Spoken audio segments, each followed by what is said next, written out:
لوگ بڑا ہمیں اچھا سمجھتے ہیں، نیک سمجھتے ہیں، یہ کیا اللہ کی مہربانی ہے کہ اللہ نے میرے اور آپ کے عیب چھپائے ہیں، وہ جانتا ہے مگر پھر بھی چھپائے ہیں، وہ رب ہو کر چھپا رہا ہے، حالانکہ گناہ اس کے کیے ہیں، نافرمانی اس کی ہے، اور ہم بندے ہو کر کسی کا عیب پتہ چلے تو فوراً پھیلانے میں لگ جاتے ہیں، فوراً دوسروں کو بتانے میں لگ جاتے ہیں۔ نہیں میرے بیچ اسلام، یہ اسلام نہیں ہے۔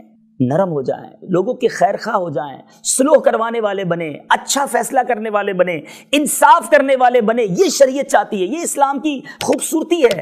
کسی کو فیور دے کر اگلے پہ ظلم کر دیں گے، یہاں تو چل جائے گا، یہاں لوگ نہیں بگاڑ سکتے۔ بعض اوقات کچھ لوگ اتنے پاورفل ہوتے ہیں کہ جن کا کوئی کچھ نہیں بگاڑ سکتا، مگر جس طرح میں نے شروع میں کہا کہ ایک دن آنا ہے جب مظلوم کا ہاتھ ہوگا، ظالم کا گریبان ہوگا، اور اللہ مظلوم کے ساتھ ہوگا۔ اللہ نے انصاف کرنا ہے، رب کریم ہے، وہ کسی کا حق ضائع نہیں فرمائے گا۔ آپ اعلیٰ حضرت امام اہل سنت کمال کی بات لکھتے ہیں، ڈر جانا چاہیے اس سے۔ آج لوگ کسی کی زمین رکھ لیتے ہیں، پیسے نہیں دیتے۔ سیدی اعلیٰ حضرت فرماتے ہیں جو کسی کے 3 پیسے، I am not talking about million rupees اور 10 ملین روپیز اور لاکھوں، ایک بڑا ہی شاندار اور ایمان افروز واقعہ جو نبی پاک صلی اللہ تعالیٰ علیہ وسلم کے دور میں پیش آیا، میرے آقا کا ہی زمانہ تھا، اور ایک کیس لایا گیا۔ یہ واقعہ جو نبی پاک کے دور میں پیش آیا، یہ بھی گویا ایک کیس تھا، ایک مقدمہ تھا۔ پیارے آقا علیہ الصلوۃ والسلام کے پاس ایک شخص کو لے کر 2 بندے آئے اور کہا حضور اس شخص نے ہمارا اونٹ چوری کیا ہے، کیمل جو ہے ہمارا اونٹ جو اس نے چوری کیا ہے، اور آپ ہمارا فیصلہ کیجئے۔ سرور کائنات صلی اللہ تعالیٰ علیہ وسلم نے اس سے پہلے کہ میرے آقا کچھ فرماتے، اسلامی عدالت میں فیصلہ کرنے کے لیے 2 گواہ چاہیے، چوری کا مال ہو وہ بھی موجود تھا، اور جس کو نامزد کیا تھا، جس کے اوپر یہ الزام تھا وہ بھی تھا۔ تو بہت کلیئر کیس نظر آ رہا تھا کہ شاید فیصلہ ہو جانا چاہیے تھا، مگر نبی پاک علیہ الصلوۃ والسلام تو دلوں کے حال بھی جانتے ہیں۔ آقا علیہ الصلوۃ والسلام نے اس شخص سے کہ بتاؤ یہ جو تمہارے اوپر الزام لگایا ہے اپنی صفائی میں کچھ کہنا چاہتے ہو؟ اس صحابی رسول نے کمال کی بات کر دی، وہ کہتے ہیں یا رسول اللہ صلی اللہ تعالیٰ علیہ وسلم، مجھ سے نہ پوچھیں کہ سچ کیا ہے، آپ اس اونٹ سے پوچھ لیجئے کہ بتا اس کا مالک کون ہے۔ ان کو یہ پتا تھا کہ میں اس دربار میں حاضر ہوں کہ جو زمین پر کھڑے ہو کر چاند کو اشارہ کریں وہ 2 ٹکڑے ہو جاتا ہے، آقا پتھروں کو اشارہ کریں تو کلمہ پڑھنے لگ جاتے ہیں، درخت کو اشارہ کریں تو وہ زمین چیر کے آ جاتا ہے۔ تو نبی پاک تو سراپا معجزہ ہیں، تو صفائی دینے کی ضرورت ہی نہیں ہے، اونٹ سے ہی پوچھ لیجئے۔ سرور کائنات صلی اللہ تعالیٰ علیہ وسلم نے منع نہیں کیا، ڈینائی نہیں کیا کہ میں کیسے اونٹ سے بات کروں۔ اللہ کے حبیب وہ ہیں جو جانوروں کی بولیاں سمجھتے بھی ہیں اور آپ کے حکم سے جانور بولنا بھی شروع کر دیتے ہیں۔ نبی پاک نے فرمایا اے اونٹ بتا تیرا مالک کون ہے، ہو از یور اونر۔ وہ اونٹ کہتا ہے آپ اللہ کے رسول ہیں۔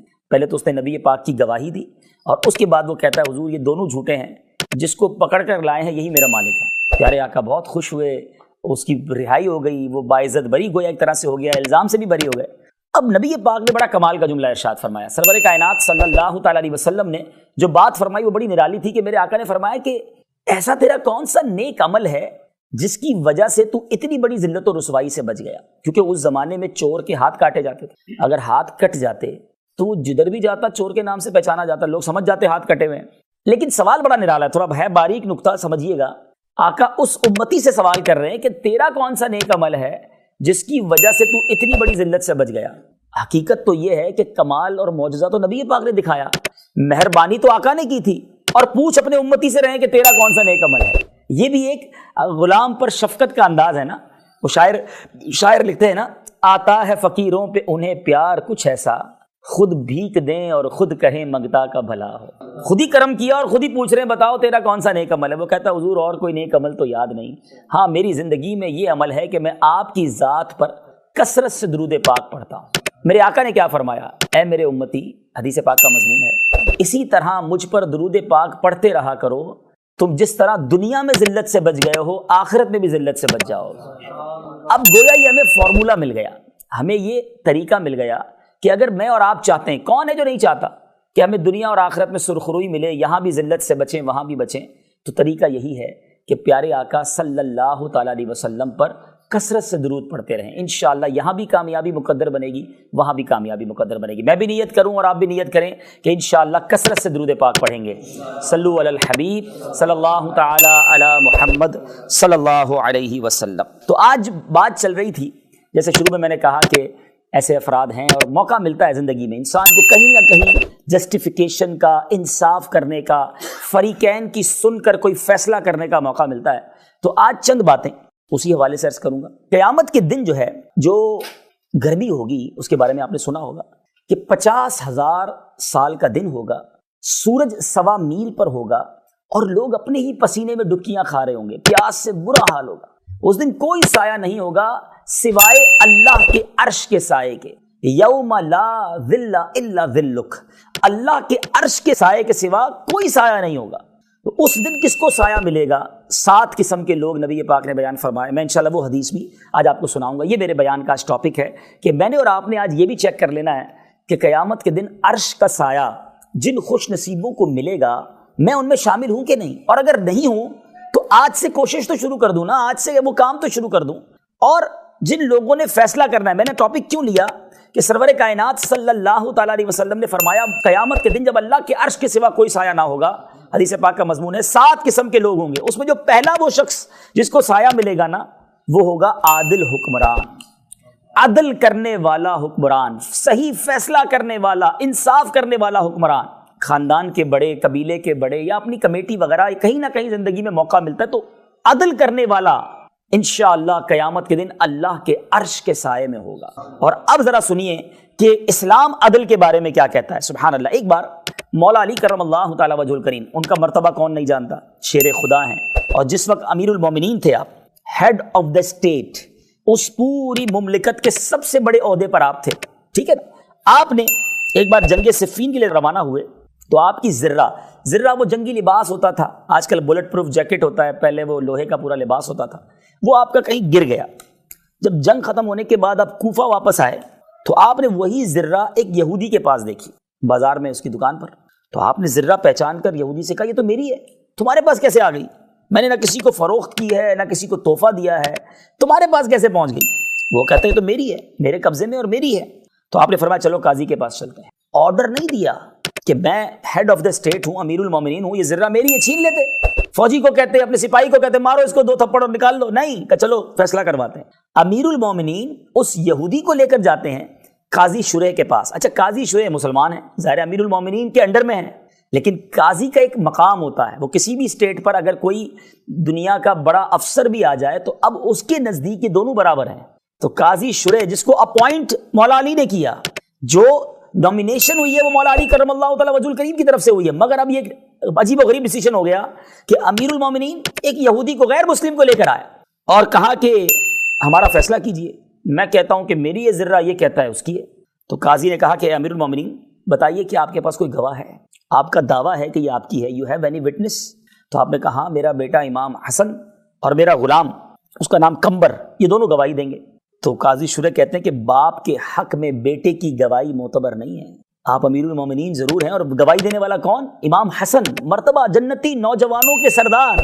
مولا علی کون ہے کہ آقا علیہ الصلوۃ والسلام فرمائے میں علم کا شہر ہوں، علی اس کا دروازہ ہے، مگر اتنا بڑا جو ہے وہ مقام ہونے کے باوجود قاضی کیا کہہ رہا ہے کہ حضور بیٹے کی گواہی نہیں چلے گی۔ اب قاضی نے کیا کیا، اس یہودی کے حق میں فیصلہ دے دیا کہ due to lack of witness, گواہ موجود نہیں ہیں، اس لیے قانون کی روح سے یہ ذرہ تمہاری ہے۔ مولا علی کے حق میں فیصلہ نہیں دیا، مگر اس اسلامی فیصلے کا حال کیا ہوا، اس کا رزلٹ کیا آیا؟ وہ یہودی کہتا ہے کہ آپ امیر المومنین ہیں، آپ ہی مجھے قاضی کے پاس لے کر آئے، قاضی بھی مسلمان ہیں، مگر چونکہ گواہ نہیں تھا، قانون کے مطابق اس نے میرے حق میں فیصلہ دیا۔ بے شک یہی دین سچا ہے، میں گواہی دیتا ہوں اللہ کے سوا کوئی معبود نہیں ہے، محمد صلی اللہ علیہ وسلم اللہ کے آخری رسول ہیں۔ کلمہ پڑھ کر وہ یہودی مسلمان ہو گیا اور کہا حضور واقعی سچ تو یہی ہے کہ یہ ذرہ آپ ہی کی ہے، یہ ذرہ بھی آپ واپس لے لیجیے۔ میٹھے اسلامی بھائیوں، یہ واقعہ سنہرے حروف میں لکھے جانے کے قابل ہے۔ آپ ذرا سوچئے، کیا آج کے دور میں ایسا ہوتا ہے؟ جس کی لاٹھی اس کی بھینس، جس کی جناب طاقت ہے اس کا فیصلہ۔ کہیں نہ کہیں کسی نہ کسی موقع پر ہمیں زندگی میں فیصلہ کرنا پڑتا ہے، چاہے وہ اپنے ملازمین کے درمیان ہو، چاہے وہ اپنی فیملی کے درمیان ہو، چاہے 2 میاں بیوی لڑ پڑیں، کہیں نہ کہیں آ کر ہمیں کوئی بات کرنی پڑتی ہے۔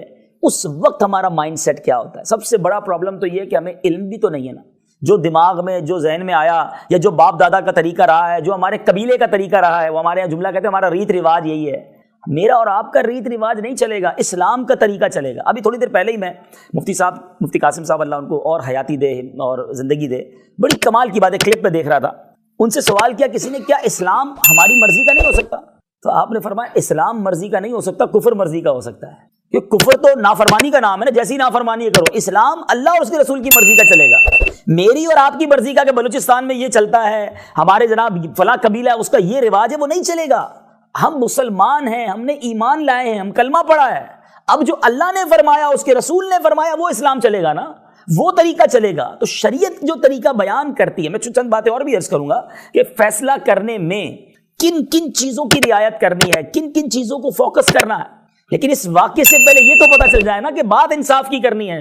طرفداری نہیں کرنی کہ میرے قبیلے کا ہے، میرے خاندان کا ہے، پرانا دوست ہے، بچپن کا گرائی ہے، اس کی تو بات ماننی پڑے گی، غلط ہے پھر بھی اسی کو سپورٹ کرنا ہے. ایسا کر تو جائیں گے، ہو بھی جاتا ہے، پیسے کھلا کر بھی فیصلے ہو جاتے ہیں. مگر یہ نا انصافی کرنے والا سوچے کہ قیامت کے دن اللہ کو کیا منہ دکھائے گا. اس دن مظلوم کا ہاتھ ہوگا اور ظالم کا گریبان ہوگا. اس دن نہیں بچ پائے گا. انصاف کے ساتھ کھڑے ہونا چاہیے، چاہے اس کے لیے کڑے فیصلے کرنے پڑیں. میرے میٹھے اسلامی بھائیوں، اچھا ایک اور بات، اسلام کو کیا پسند ہے؟ مثال کے طور پہ ایک بندہ آیا کہ اس نے میرے کو مارا ہے یا میرے جناب فلاں کام خراب کر دیا ہے. ایک تو فیصلہ یہ کہ تم بھی اس کو مار لو، لڑائی کر لو، یا اس پر کوئی جرمانہ لگا دیا، قید سنا دی. اس سے نفرتیں جنم لیتی ہیں. انصاف تو ہو جاتا ہے. شریعت یہ چاہتی ہے کہ کسی طرح دو بھائیوں میں صلح کرا دی جائے، معافی تلافی کر کے خاندان ملا دیے جائیں. میں آپ کا نہیں کہتا، ورنہ ہم آئے دن اخبارات میں خبریں پڑھتے ہیں کہ فلاں قبیلے کے سردار بیٹھے، کسی نے ایک خاندان کا بندہ مار دیا تھا، دوسرے نے کہا تم بھی مار لو، فلاں کام کر لو. معاذ اللہ شادیاں بچوں کی کرا دی جاتی ہیں، چھوٹی چھوٹی بچیوں کو دے دیا جاتا ہے بدلے میں، کیونکہ اس نے اس خاندان کی بچی کے ساتھ کوئی غلط کام کیا تو اب تم بھی کر لو. یہ کون سا فیصلہ ہے؟ تو پہلی کوشش اسلام یہ کہتا ہے کہ صلح کی کروائی جائے، معافی تلافی کرائی جائے، کیونکہ معافی تلافی میں محبت رہتی ہے، پیار رہتا ہے. لیکن اگر کسی کو بعض اوقات جب سزا ہوتی ہے، سزا اسلام کا طریقہ ہے، پہلی کوشش میں کہہ رہا ہوں، اس کے بعد تو مجبوراً وہی کرنا پڑے گا. تو اب ذرا سنیے گا کہ ایک بار نبی پاک علیہ الصلوۃ والسلام حضرت انس رضی اللہ تعالیٰ فرماتے ہیں کہ سرکار دو عالم علیہ الصلوۃ والسلام نے تبسم فرمایا، مسکرائے. اچھا صحابہ بھی کمال کے تھے نا، نبی پاک کی کوئی بھی ان یوزول چیز دیکھتے جو جس کو کہیں کہ عادت مبارکہ میں نہ ہو، اچانک ہو جائے تو خاموش نہیں رہتے تھے. پیارے آقا سے کوسچن کر لیا کہ یا رسول اللہ صلی اللہ تعالی علیہ وسلم آپ کیوں مسکرائیں، کیا وجہ ہے؟ پیارے آقا علیہ السلام فرماتے ہیں کہ اللہ کی بارگاہ میں میرے دو امتی اللہ کی بارگاہ میں دو زانو گریں گے، قیامت کا دن ہوگا. ایک عرض کرے گا یا اللہ میرا انصاف دلا، اس نے مجھ پر ظلم کیا ہے. اللہ دعویٰ کرنے والے سے فرمائے گا کہ کیا کرے، اس کے اوپر تو پاس کوئی نیکی بھی نہیں ہے، کیونکہ اس زمانے میں پیسے تو نہیں ہوں گے نا کہ قیامت کے دن کسی کے پیسے کھائے ہوں گے تو ہم اپنے جیب سے نکال کے دے دیں گے، پیسے تو کسی کے پاس نہیں ہوں گے. ظلم کیا ہے تو اس کے بدلے نیکیاں دینی پڑیں گی. تو اللہ فرمائے گا کہ اس بندے کے پاس تو نیکی بھی نہیں ہے، وہ تجھے کیا دے؟ تو جس نے دعویٰ کیا ہوگا نا وہ کہے گا یا اللہ میرے گناہ اس کے سر ڈال دے. اور یہ کہہ کر نبی پاک رو پڑے، آنکھوں کے آنسو گرنے لگے کہ وہ بڑا نازک دن ہوگا. اے عمر، لوگ ایک ایک نیکی کو ترس رہے ہوں گے، حدیث کا مضمون ہے، ایک ایک نیکی کو ترس رہے ہوں گے. نیکی نہیں ہوگی تو بندہ چاہے گا میرا گناہ کسی کے سر جائے، یہ بوجھ اتر جائے. قیامت کے دن کی ہولناکی سے اس لیے ڈریں کہ ماں ہے نا، اس پوری کائنات میں سب سے زیادہ مجھ پر اور آپ پر مہربان کوئی ہے تو وہ میری ماں ہے، آپ کی ماں ہے. ماں سے زیادہ بچے سے کوئی پیار نہیں کرتا. ماں بھوکی رہ جائے گی، بچے کو کھلائے گی، ماں سردی اٹھا لے گی، بچے کو گرمی پہنچائے گی. لیکن قیامت کا دن ایسا نفسا نفسی کا ہوگا. سیدی اعلیٰ حضرت اسی میدان محشر کے اس نقشے کو اپنے اشعار میں بیان کرتے ہیں نا. آپ فرماتے ماں جب اکلوتے کو چھوڑے آ کہہ کے بلاتے یہ، باپ جہاں بیٹے سے بھاگے لطف وہاں فرماتے یہ. آقا وہاں کام آئیں گے، ماں باپ کام نہیں آئیں گے. تو اب پیارے آقا فرماتے ہیں کہ وہ اللہ کی بارگاہ میں بندہ کہے گا یا اللہ اگر اس کے پاس نیکیاں نہیں ہیں تو میرے گناہ اس کے سر پہ ڈال دے. اب اللہ تبارک و تعالیٰ کیا فرمائے گا؟ دیکھ تیرے سامنے کیا ہے، مظلوم سے فرمائے گا. تو وہ عرض کرے گا اے پروردگار میں اپنے سامنے سونے کا پورا ایک شہر دیکھ رہا ہوں، بڑے بڑے محلات دیکھ رہا ہوں جو موتیوں سے بنے ہوئے ہیں، موتیوں سے آراستہ ہیں. یہ شہر یا محلات کسی شہید یا پیغمبر کے لیے؟ تو اللہ فرمائے گا یہ اس کے لیے ہیں جو اس کی قیمت ادا کرے. تو وہ بندہ کہے گا یا اللہ اس کی قیمت کون ادا کر سکے گا؟ اتنے بڑے بڑے سونے کے محلات ہیں، پورے پورے گھر سونے اور جواہرات کے بنے ہوئے ہیں. تو اللہ فرمائے گا تو ادا کر سکتا ہے، اے بندے تو ادا کر سکتا ہے. وہ عرض کرے گا وہ کس طرح؟ اللہ عز و جل فرمائے گا اس طرح کہ تو اپنے بھائی کے حقوق معاف کر دے، اپنے اس بھائی کو معاف کر دے جو اس نے تجھ پر ظلم کیا ہے نا، تو معاف کر دے. تو کہتا ہے یا اللہ میں نے سارے حقوق معاف کیے، اگر مجھے یہ محل ملنے والے ہیں تو میں نے سارے حقوق معاف کیے. اللہ فرمائے گا اپنے اسی بھائی کا ہاتھ پکڑ اور دونوں اکٹھے جنت میں چلے جاؤ. یہ ہے میرا رب، یہ ہے اس کی شان کریمی. رب قیامت کے دن سلو کروائے گا. بندوں کی جو لڑائی جو ظلم جو ہو گئے وہ اللہ اتنا کریم ہے کہ قیامت کے دن بھی سلو کرائے گا تاکہ بندہ بندے کو معاف کرے اور جنت میں جائے. تو آج بھی اگر کسی کو فیصلہ کروانے کی نوبت آئے کوشش کریں کہ سلوح کروائیں. میں قرآن پاک کی آیت پہلے سنا دوں. اللہ تبارک و تعالیٰ قرآن میں ارشاد فرماتا ہے وَالصُّلْحُ خَيْرٌ، اور صلح خوب ہے. وَأُحْضِرَتِ الْأَنفُسُ الشُّحَّ، اور دل لالچ کے پھندے میں ہے. سلو میں ہی خیر ہے، سلو ہی میں بہتری ہے. تو سب سے پہلی کوشش ہمیں کرنی کیا چاہیے کہ سلوح کروا دیں. دونوں کی الگ الگ سنیں، پیار سے بات کریں. بلکہ دو مسلمانوں میں سلوح کروانے کے لیے ہمیں جھوٹ بولنے تک کی شریعت نے اجازت دی. حالانکہ جھوٹ کتنا بڑا گناہ ہے، ٹھیک ہے نا. جھوٹ کے بارے میں یہاں تک آیا کہ جو بندہ جھوٹ بولتا ہے اس کے منہ سے ایک ایسی بدبو نکلتی ہے کہ فرشتہ 1 میل دور چلا جاتا ہے. لیکن اگر دو مسلمانوں میں، میاں بیوی میں اگر آپ نے سلوح کروانی ہے تو آپ یہاں جھوٹ بھی بول سکتے ہیں. کیسے کہ ایک بھائی دوسرے بھائی سے ناراض ہے، وہ ایک دوسرے سے بالکل مخالف ہے، دشمنیاں لگی ہوئی ہیں. اچھا، ہمارے لوگ کیا کرتے ہیں، جھوٹ بولتے ہیں مگر مرچی مسالہ لگانے کے لیے. پتہ ہے اس نے تمہارے بارے میں یہ بولا تھا، وہ کہتا ہے میں نہیں چھوڑوں گا، جان سے مار دوں گا. اچھا، وہ بھی کہتا ہے اچھا میں بھی اپنی بندوق سیدھی کرتا ہوں. یعنی لڑائی کرنے کے لیے، دوریاں ڈالنے کے لیے جھوٹ بول رہے ہیں. وہ ان کا کیا بنے گا. لیکن شریعت کیا کہتی ہے کہ اگر دو بھائیوں کا دل ملانا ہے، آپ کسی کے پاس گئے، کہا یار میں ان کے پاس سے ہو کر آیا تھا، وہ تو بہت آپ کی تعریف کر رہے تھے، بہت دعائیں دے رہے تھے آپ کو، ایسا نہیں ہے جیسا آپ سوچتے ہیں، وہ تو پازیٹیو سوچتے ہیں آپ کے بارے میں. دوسرے کے پاس گئے، اس کو کہا وہ بھائی تمہارے بارے میں بڑا پیار سے بات کر رہا تھا، کہہ رہا تھا یار میرا بھائی ہے. یعنی ایسی باتیں کرنا جس سے دل مل جائے، جس سے سلو ہو جائے، جس سے دوستی ہو جائے. یعنی آپ پوائنٹ سمجھ رہے ہیں میرا کہ وہ کام جو اللہ کو سخت ناپسند، اسلام کو سخت ناپسند. جھوٹ ایسا نہ ہو کہ ویسے بولنا شروع کر دیں. جھوٹ سے بڑی برائی نہیں ہے، کوئی بہت بڑے گناہوں میں سے ہی گناہ ہے. بلکہ جھوٹ ایک ایسا گناہ ہے یا ایسی برائی ہے جو کسی بھی مذہب میں جس کو ہے نا اچھا نہیں سمجھا جاتا. دنیا کا ہر مذہب، دنیا کی ہر قوم جھوٹ کو برا سمجھتی ہے. بدقسمتی سے آج اتنا جھوٹ بولا جا رہا ہے. پہلے کبھی کبھی ہم سنتے تھے کہ بندہ کبھی کبھی جھوٹ بولتا تھا، اور اب تو یہ حال ہو گیا کہ ایسا لگتا ہے کبھی کبھی ہی سچ بولتا ہے. ورنہ انسان جھوٹ بولنے میں بڑے دلیر ہو گئے ہیں. نہیں میرے پیچھے اسلام ہر حال میں سچ بولنا ہے. لیکن میں یہاں چونکہ سلوک کی بات کر رہا ہوں، دل ملانے کی بات کر رہا ہوں، تو اسلام کو اتنا پسند ہے یہ عمل کہ دل ملائے جائیں، محبتیں پھیلائی جائیں، نفرتیں پھیلائی نہ جائیں. اور اس کے اپوزٹ کچھ لوگ کام کر رہے ہوتے ہیں. یہ عورتوں میں بڑی برائی ہے اور کچھ مردوں میں بھی ہوتی ہے، جس کو ہم کہتے ہیں چغل خوری، لگائی بجھائی. فلاں یہ کہہ رہا تھا، اس کی دکان سے اٹھے تو اگلی دکان پر گئے، یار وہ تو تمہارے بارے میں یہ کہتا تھا. اس کی مل سے نکلے دوسرے کی مل میں گئے، وہ تو تمہارے بارے میں یہ کہہ. معاذ اللہ، اگر کہہ بھی رہا تھا تو آپ پر فرض ہے اس تک پہنچانا تاکہ اور دوری ہو جائے اور دشمنی ہو جائے. آپ کوئی خبر پہنچانے والے افراد ہیں کہ ایک خبر دوسری خبر تک پہنچانا ضروری ہے. دیکھیں ہمارا شعبہ اپنی جگہ پر، جیسے میں نے بھی ایک جملہ کہا کہ اسلام ہماری مرضی کا نہیں ہوگا، ہمیں اسلام کی مرضی کے مطابق ہونا پڑے گا نا.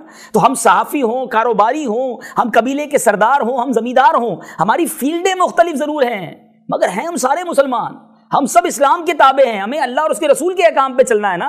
تو ہمیں یہ اجازت نہیں ملے گی کہ ہم لوگوں کو جناب ان کی باتیں ادھر تک پہنچائیں، کوئی اسکینڈل بنائیں، کوئی میسیجز چلانا شروع کر دیں کہ فلاں کے گھر میں یہ ہو گیا، فلاں کے پرابلم یہ ہو گئی. یاد رکھیں، جو کسی کے عیب اچھالتا ہے دنیا میں اس کے عیب بھی کھول دیے جاتے ہیں، اور جو کسی کے عیب چھپاتا ہے، پتہ چل بھی جائے نا کہ فلاں کے پرابلم ہو گئی ہے، فلاں کا یہ مسئلہ ہو گیا ہے، عیب چھپانے والے بنو، اللہ اس کے عیب بھی چھپائے گا. سچ بتائیے، اپنے آپ سے پوچھ لیتے ہیں، جو میرے اور آپ کے عیب ہمیں پتہ ہے وہ اگر لوگوں کو پتہ چل جائیں، ہم کسی کو منہ دکھانے جیسے رہیں گے؟